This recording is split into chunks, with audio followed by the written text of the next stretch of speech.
Dani Dupree might have calmed down on crazy, but something tells me this isn't the last that Bill and Haley Hamilton will be seeing of her. What's good, y'all? She gets this Erica Vane coming to you right here on Erica Vane TV with another Beyond the Gates video. And in this one, we are breaking down season 1, episode number 9.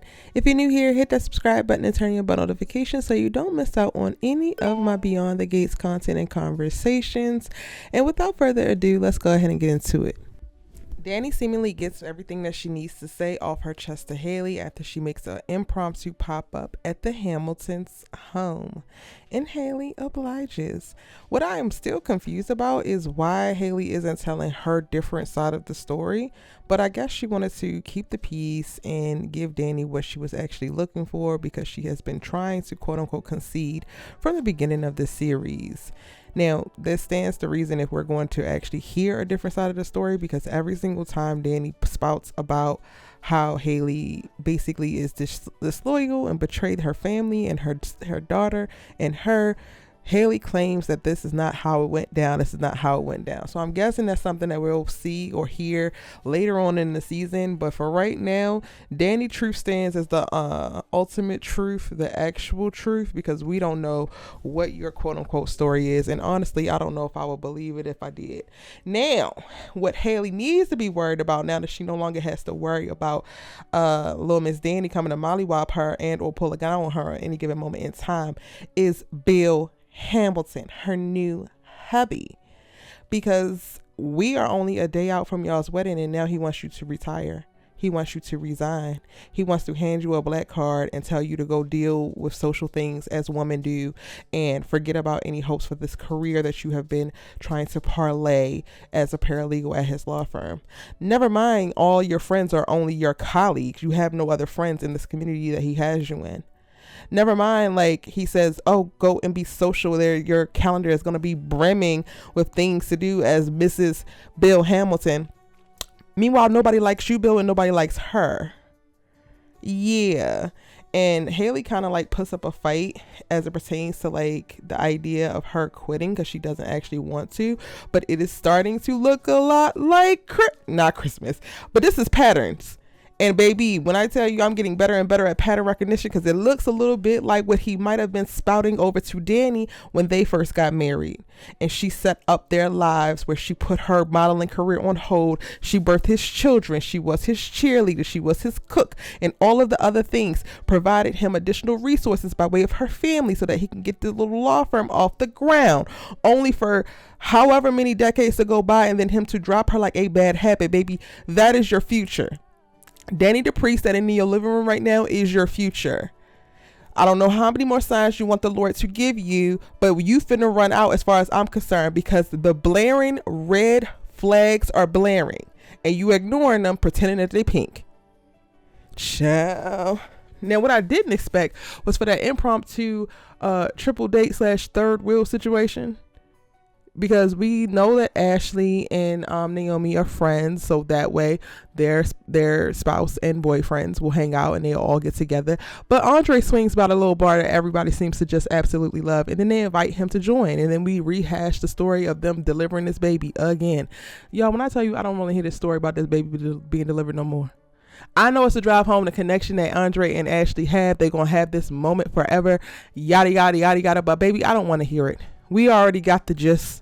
The boyfriend got the gist. Andre's coming for your girl, so you better enjoy the time that you have with her. That's all I see. And I did enjoy getting further context into Naomi and Jacob's relationship. Jacob revealed to Naomi that he is struggling with the fact that he didn't do more at the wedding after Dani pulled the gun on Bill and Haley, and he felt like he had compromised himself and his integrity within his job, but he was trying to be a good family member, as in being part of the Dupree clan. And she reassures him that it's fine. He did what he was supposed to do, and there shouldn't be any more drama moving forward. And she appreciates him, loves him, yada, yada, yada, yada. But I think that this is going to become a reoccurring theme / issue in their marriage moving forward. And I ain't even opposed to it. This feels very real, very grounded. We're going to see how Naomi navigates it. What else happened in this episode? Dani keep lying. And this, I can't even say keep lying, because this is the only thing that my girl lie about. I tell y'all how much I love Dani, because she is honest. She is angry and honest, chaotic and honest, emotional and honest. However, baby, you are lying to yourself and you are lying to Andre. You keep wanting to ride on this ride, baby, and you keep saying after you done that this is the last time. That it's not the last time. The next time won't even be the last time. The next 6 times won't be the last time. Girl, what is you talking about? And mind you, I was not on board with it from the beginning. Like, I was cringing because, girl, this is your nephew-in-law. And no, maybe that's not a thing, but I'm making it a thing because it still feels weird. He seems so young, like he's Naomi's age, I think. And it's just like, girl, you sleeping with people that your daughter could be, but she married, whatever. Y'all know what I'm saying. It's weird to me. However, the energy and the chemistry that they have is not weird. And that's what's throwing me for a dang on loop. And hell, if Bill could go get Haley, who is Naomi's age as well, apparently, then you can go ahead and have Andre, since he's giving you all types of fever, baby. All types of fever, and he's not bad on the eyes. Now, all we got to do is figure out how to relieve him, cure him, if you will, of his jungle fever, because he keep making eyes at Ashley, and I need to know why. No shade, Miss Ashley. But I guess all shade, because why are you looking at her, Andre? Why are you sleeping with Dani Dupree and looking at Ashley? The math ain't mathing, sir, and I need a little bit of tutelage. I need some help. Yeah. Help it make sense, because it don't. We don't get to see Anita and Vernon in this episode, but we get more with Martin and his husband, Smitty. And baby, if they were not going to give us exponential drama by way of just heteronormative toxicity, they said, no, we are going to take it over to the queer folks as well. Because Martin, what in the heck do you mean his life is to serve y'all's family and to just stay at home? The patriarchy was jumping off of Martin like I have never heard before, and it was just so toxic and so disgusting to hear. Sir, you're supposed to be progressive in your queerness. But no, misogyny and patriarchy still can run rampant in the queer folks, because the way that Martin is trying to oppress his husband Smitty and keep him in the house, he can't be pregnant but damn sure barefoot cooking and cleaning. For the almost grown kids, ain't they 16 and 17? They're about to be empty nesters. Smitty wants to return back to his career of journalism, and Martin is talking about he want to run for president, but it was not going to look like a stable family if both people were working. Your kid's about to be in college. The fact that you can look out your face and prioritize whatever you believe your campaign talking points to be over the happiness and the fulfillment of your quote-unquote partner, it's giving your partner is just checking a box. Did you go marry a white man because that was what polled well? This is why I didn't like Martin, y'all. And now I can say it with my full chest. Remember I was telling y'all how I was just looking at him. I'm like, yeah, something ain't right. Something in the milk ain't clean with him. This is it. He is a walking contradiction. He also feels very much so like he's living up to ideals that were placed upon him. And this is his ideal of achievement. And he has no idea. If happiness, joy, fulfillment would have slapped him in the face, he still wouldn't know that that's what they were.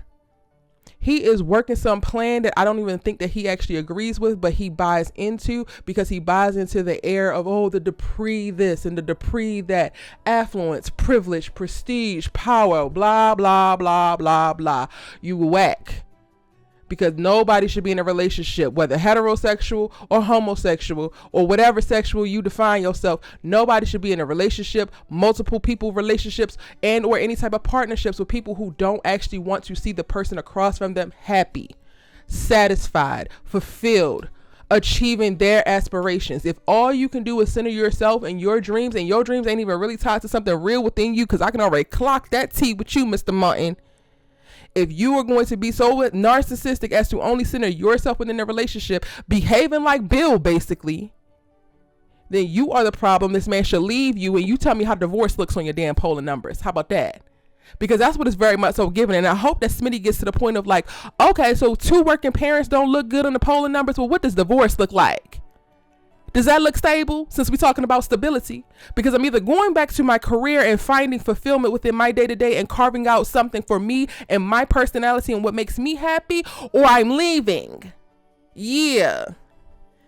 And I don't know, I was looking at Smitty a little bit sideways, but maybe he was just secretive because he was trying to put out feelers for potential jobs, and he felt the oppression, the big weight of oppression being handed down to him by Martin. And also Martin is very short, very snippy, very like, you're not my husband, you're my father. You're not my husband, you are my employer. The way that he snaps at this boy and tells him this is how it's gonna be, no discussion, no opportunities for further expounding or unpacking of anything. Child, Smitty, you was in trouble, I fear. And talking about trouble, baby, at this point, I just want Kat to swing on Eva. But she can't, because if she swing on it, then her mother really gonna get in her butt. She decides to pull Eva's coattails in front of her dad, and her dad is on that same bullshit that Nicole is on. And I am so proud of Kat of being able to clock this girl from a mile away, because you are up to no good. She keeps catching you snooping through all types of stuff. Now, Kat, what you got to do is figure out how to fix your delivery, the wording or whatever, to get your parents to wake up and see. Baby, let's break out the hidden cameras. Y'all are rich. It's time for you to start putting hidden cameras around. Since they don't want to believe you from your intuition, they don't want to believe you from the interactions that you've had and your discernment, then go ahead and let's believe this video footage. Because Eva is not actually moving smart. She's lucky that Kat is the one that's running around here catching her, because she could be caught by anybody, but Nicole is too busy, and Tad, who knows what he doing. I get the whole idea of them wanting to not seem too uppity, but when I say Kat is so right, given the fact that y'all just gone through what y'all went through with Haley, a person who was from the outside and infiltrated y'all's family and did what, she is right to be skeptical. She is right to be discerning, and y'all are wild. After somebody just ran Laura off the road and you can't figure out who, y'all are wild to be welcoming in any type of stranger's open arms. Now, we know what dubious stuff that she has planned, but child, and I don't know what she's going to wind up doing with the video that she breaks in and takes a look at the very end of the episode. I kind of want them to get to the point with this whole Eva thing as well, because her animosity pisses me off so bad, because it's all fueled by her mother. And somebody in the comment section said that they don't even believe that Eva is Ted's daughter. And I honestly am going with y'all. I feel like Leslie came up with this. Leslie could really be crazy, and not just like in the colloquial, oh girl, you crazy, or like the Dani, oh girl, you crazy. No, I think that Leslie might really be grippy socks, padded walls crazy, and somebody needs to do something about it, because she has poisoned this young lady and they're both going down the wrong path. And last but certainly not least, child, Chelsea's all cute behind. Who knew? Chelsea's in the swinging. The guy that had picked her up the other night, he's actually married. Is she cool with it? She wanted to meet the wife, so now she's ready to go have a threesome by the end of the episode. Chelsea, baby, I need you to find your way. You want your mama off your back, and you don't want your mama to be living vicariously through you, and you and Kat gonna start this bag line, but you also are sabotaging your career, your social media career specifically, and doing random things. I think that this is subconscious sabotage on her part, and you going to go sleep with some people that you just randomly met is also a part of that. Girl, if you don't want to be famous, you can just say that. If you don't want to be a Dupree, you can just say that. But this gives very much so acting out, girl. You give very much so lost, and now I'm just like, I like your sister better, because I don't know what you got going on. You cute and all, but no. And y'all, that's it. Those are my thoughts on episode 9. Let me know yours in the comment section down below. I cannot believe that we're almost through the second week of this soap, and it is getting even better with each new episode. I've thoroughly enjoyed talking about this with y'all. I hope that you guys have enjoyed the videos. Again, I'm going to be going in the comment section and seeing what you guys are saying so that we can keep the conversation going. And I'll see you tomorrow on the next Beyond the Gates breakdown.